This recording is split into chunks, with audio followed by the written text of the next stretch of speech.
આજનો આ વિડીયો એ ખાસ કરીને આ વખતે જે બોર્ડની એક્ઝામ દેવા જઈ રહ્યા છે એ લોકો માટે છે, કારણ કે બોર્ડની એક્ઝામ જ્યારે પણ નજીક આવે ત્યારે આપણને ઘણા પ્રશ્નો થતા હોય છે. ત્યારે વોઇસ ઓફ ડે પર હું છું હિતેશ્રી અને આજે રાજકોટની એસકેપી સ્કૂલના સંચાલક એવા રમેશ પાંભર સર આપણી વચ્ચે છે. નમસ્કાર સર. હવે અત્યારે જ્યારે બોર્ડની એક્ઝામ નજીક આવે છે, ગણતરીના જ દિવસો બાકી છે, તો ત્યારે ખાસ કરીને વિદ્યાર્થીઓએ શું ધ્યાન રાખવું જોઈએ? અત્યારે બોર્ડની પરીક્ષાને જ્યારે એક અઠવાડિયાની વાર છે ત્યારે ધોરણ 10ના બધા જ વિદ્યાર્થીઓને હું ખાસ કહીશ કે આ પરીક્ષા એક ઉત્સવ છે, અવસર છે. બિનજરૂરી સ્ટ્રેસ લેવો, ચિંતા કરવી આ યુદ્ધનું મેદાન નથી. હું બધા બાળકોને કહીશ કે પૂરતા આત્મવિશ્વાસ સાથે કોન્ફિડન્સથી છેલ્લા સમય સુધી વાંચન કરો, એ સૌથી અગત્યનું છે. ચિંતા કર્યા વગર તમે વાંચન કરો, પ્રોપર રિવિઝન કરો, એ સૌથી અગત્યનું છે. પૂરતી ઊંઘ લેવી જોઈએ.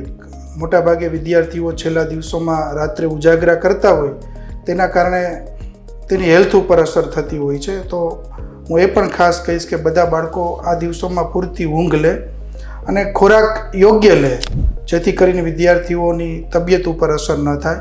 ખોરાક ઉપર પણ ખૂબ જ ધ્યાન રાખવું જોઈએ. પૂરતા પ્રમાણમાં પ્રવાહી લેવું જોઈએ અને છેલ્લા દિવસોમાં માતા પિતાએ પણ ઘરનું વાતાવરણ યોગ્ય રાખવું જોઈએ. વિદ્યાર્થીઓ પ્રોપર વાંચી શકે તે માટેનું વાતાવરણ હોવું જોઈએ. મોટા અવાજથી ટીવી, ટેપ, રેડિયો કે મોબાઈલ ન વગાડવા જોઈએ, જેથી કરીને વિદ્યાર્થીઓ ડિસ્ટર્બ ન થાય. આ બધું માતા પિતાએ ધ્યાન રાખવાનું હોય. પોતાના સંબંધીઓ, મિત્ર વર્તુળ અને બિનજરૂરી સલાહથી વિદ્યાર્થીઓ ડિસ્ટ્રેક્ટ થતા હોય છે, તો છેલ્લા દિવસોમાં એ પ્રકારની સલાહ સૂચનો પણ ટાળવા જોઈએ. હવે સર, બીજો પ્રશ્ન હું તમને એ કરીશ કે જ્યારે પરીક્ષાઓ શરૂ થઈ જાય એ અઠવાડિયામાં, એ વીકમાં શું ધ્યાન રાખવું જોઈએ? જ્યારે પરીક્ષા શરૂ થાય ત્યારે વિદ્યાર્થીઓએ સૌપ્રથમ તો રિસિપ્ટની 3-4 ઝેરોક્સ છે એ પોતાની પાસે રાખવી જોઈએ. 2 ઝેરોક્સ પોતાના ઘરમાં સાચવીને મૂકી દેવી જોઈએ. રિસિપ્ટનું પહેલું ધ્યાન રાખવામાં આવે. પછી જો બાળકને ચશ્મા હોય તો ચશ્માની એક એક્સ્ટ્રા પેડ પોતાની પાસે રાખવી જોઈએ. એક્સિડેન્ટલી કંઈ પણ ચશ્મા છે તૂટે તો વધારાની એક જોડી હોય તો આપણો સમય સચવાઈ જાય છે. પછી પેપર ફૂટી જાય છે એવી વાહિયાત વાતોમાં ધ્યાન ન આપવું જોઈએ. પરીક્ષા જ્યારે શરૂ હોય ત્યારે પરીક્ષા ખંડમાં કોઈ પણ પ્રકારની તકલીફ હોય તો સુપરવાઇઝરનું એમને ધ્યાન દોરવું જોઈએ. સુપરવાઇઝર સાથે કોઈ પણ પ્રકારની દલીલો ન કરવી જોઈએ. સુપરવાઇઝર સાથે એકદમ સધિયારું વાતાવરણ છે એમને જાળવી રાખવું જોઈએ.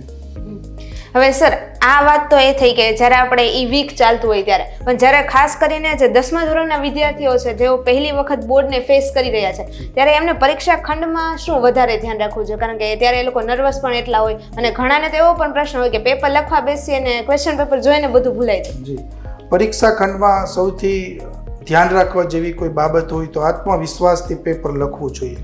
જે છે એ કોન્ફિડન્સની ગેમ છે. આત્મવિશ્વાસ બાળકે જાળવી રાખવો જોઈએ. તમે જે તમારા ક્લાસરૂમમાં પેપર લખ્યું છે એ જ પ્રકારનું પેપર છે, એ જ પ્રકારનો માહોલ છે. બિનજરૂરી બોર્ડની પરીક્ષા છે, ધોરણ 10 છે, એવી કોઈ પણ પ્રકારનો ડર કે સ્ટ્રેસ રાખવો ન જોઈએ. આત્મવિશ્વાસથી પેપર લખવું જોઈએ અને સમય મર્યાદાનું ધ્યાન રાખવું જોઈએ. વિભાગ એ આટલી મિનિટમાં લખાઈ જ જવો જોઈએ, વિભાગ બી આટલી મિનિટમાં લખાઈ જવો જોઈએ, વિભાગ સી આટલી મિનિટમાં લખાઈ જવો જોઈએ, આખું પેપર આટલી મિનિટમાં એવું તમારે ટાઈમ મેનેજમેન્ટ પ્રોપર કરી લેવું જોઈએ. જ્યારે એક્ઝામ પૂરી થાય ત્યારે તમારી કોઈ પણ વસ્તુ એક્ઝામિનેશન હોલમાં ભૂલાતી નથી ને, એ પણ તમારે ધ્યાન રાખવું જોઈએ. ક્યારેક એવું બનતું હોય છે કે બાળક રિસિપ્ટ પરીક્ષા ખંડમાં ભૂલી જાય અથવા તો રિક્ષામાં કે કોઈ પણ વ્હીકલમાં ભૂલી જતો હોય છે, તો એ બધી નાની નાની બાબતોનું દરેક વિદ્યાર્થીએ ધ્યાન રાખવું જોઈએ. Thank you so much sir. અને આપ સૌ વિદ્યાર્થીઓને પણ વોઇસ ઓફ ડે તરફથી આ બોર્ડની એક્ઝામ માટે ઓલ ધ બેસ્ટ.